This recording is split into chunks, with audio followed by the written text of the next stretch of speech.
ఈ నీళ్లు లేని సరుకంతా కూడాను గొడవలే.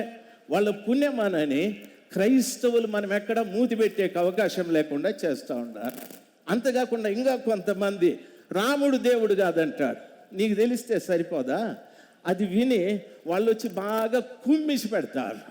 కుమ్మి అక్కడ పడేస్తే నేను యేసు ప్రభు కొరకు దెబ్బలు తిన్నానంటాడు. ఉట్టిది ఈడు దొంగ మాటలు మాట్లాడి తన్నులు తిన్నాడు.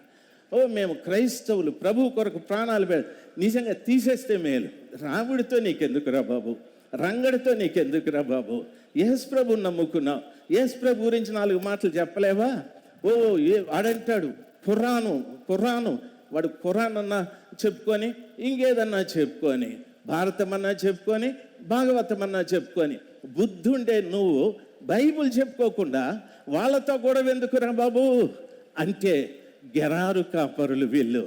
దయచేసి గమనించాలి, ఈ కుండల్లో నీళ్లు లేవు, అందుకే ప్రతి బావి దగ్గరికి వచ్చి గొడవ చేస్తూ ఉన్నారు.